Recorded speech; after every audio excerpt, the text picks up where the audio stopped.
These are the three dudes that are responsible for every single feeling you have about Battlefield. First off, we have Patrick, who is the daddy of Battlefield. And then we have Oskar, who's the babysitter of Battlefield. But instead of taking care of it, he threw it down a very long staircase. And last but not least, we have Vince, who picked up that baby and raised it as its own. Am I losing you on this baby analogy? I am. I am. Anyways, here's the thing. Battlefield was ruined on purpose, okay? EA did that. And Battlefield is now being saved by developers that you have definitely played the games of. These amazing, like, all-star Lionel Messi, Ronaldo type of developers are very good, like, really amazing at making games, but they are also very expensive.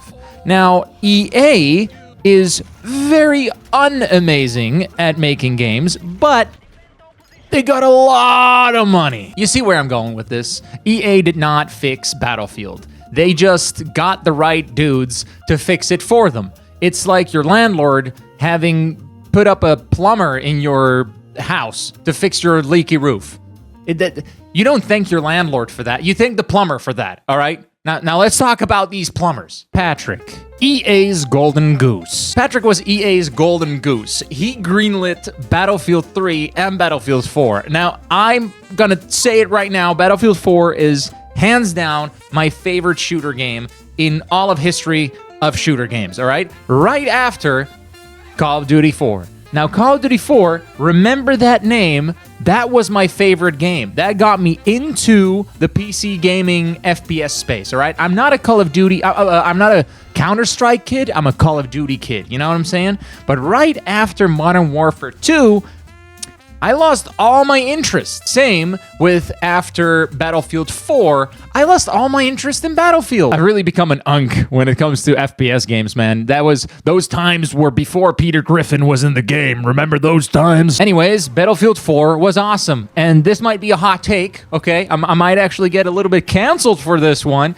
but I think Battlefield 4 and its vibe, you know, it gave like I'm Rambo and I'm going to pew pew everything that I see, and there's a tank and I'm gonna let it explode, or I'm in the tank and I'm gonna let someone explode. Like that's like the hooga hooga hooga. Like if you're a real man, you play a game like Battlefield 4. And the hot take here is that I don't want to fly around with a beanie and neck tattoos and a septum ring as a flying squirrel in the battlefield saying quirky lines like, "Oh, Was that everything? I'm ready for the next shot," or whatever the type of Disney cringe they put in the game. No. You get what I'm saying? I need to cool off. And let's get back into the video now. So, EA did not just own this goose, the Patrick, the goose, you know, the golden goose making the awesome games, the creator basically of Battlefield. They strangled him. They wanted to put loot boxes in the game, life service, all this like online bullshit that we all know and love. So Patrick probably, you know, if he's anything like me, saw the situation. He was like on the Titanic. He saw the iceberg just right there. He reserved a save, like one of those rafts, you know, that he can just jump into and just ride off into the sunset with. And that's exactly what he did. He grabbed the bag. He finished, like half finished. What is it? Battlefield 5 or 1? It's so fucking confusing to know which one came first. Like, wasn't it 5? Hold on. Battlefield 4, then Hardline, then 1, then 5. So at Battlefield 1, right before it released, Patrick was like, I'm a dip. He went into his little raft and rode off into the sunset with the final bag that he got from EA. This guy doesn't do any interviews, all right? I have no clue what he thought and felt at that time, and he will definitely never tell us anything about it. But it is safe to say that a dude like that, and I'll tell you why a dude like that, decided to play it off like this. So he rides down, or rides?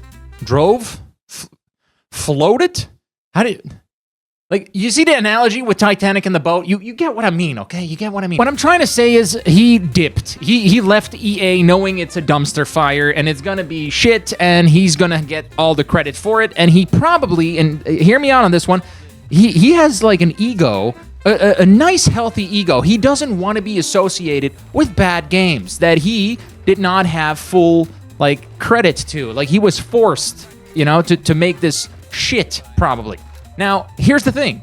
Why do I think this? Because all of this that I'm telling you is something that I think. Because again, these people don't do interviews. I'm not a journalist. You shouldn't believe anything that I'm saying. But hi, how you doing? Subscribe. Anyways, Patrick could have counted his EA money, retired early, and just live his life in the Bahamas or something, you know? He could have done that. He genuinely could have done that. But instead, he starts, in the same year, starts his own studio. All right? This is like some Kojima shit that this guy's doing. What are the games that he releases? It is the finals. It is crazy. This guy made the finals.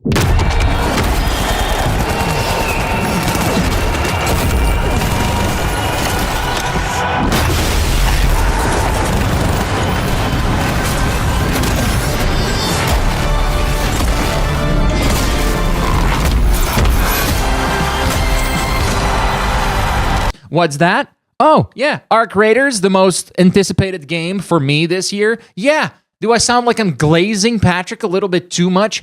I guess so, but you know what? I give a shit right now, all right? I discovered this and thought to make a video about it.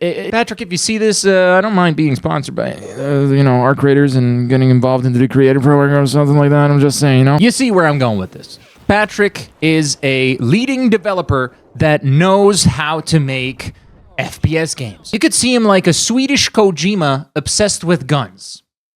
Oskar, EA's mistake. All right, so the golden goose is gone, and what does EA do? Will they put a Mozart of game design in there? Will they put the next Einstein of FPS games in Patrick's shoes? No. They gave Oskar a shot. A dude that has no experience in AAA studio leadership and has only done something in like an indie developer studio or something. Let me fact check that for you. Oskar came from a small studio EA bought with no global AAA studio franchise leadership experience. Yeah, that's about right. Now, of course, there's this excuse that Oskar has worked years at DICE before he got this position. But we all know this one guy that worked 7 years at Blizzard, and the only thing he has to show for it is like a poor man's Timu Undertale with furry characters in it. Working somewhere doesn't mean shit. I worked at McDonald's for a whole year. Ask me how to flip a burger. I have not flipped a burger in my life. I was at the cash register. What the f*** do I know about how to run a global franchise? Nothing. 7 years in Blizzard, 15 years at DICE, 1 year at McDonald's.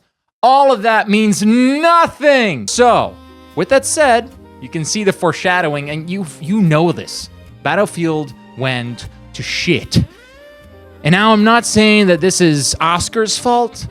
This is definitely EA's fault.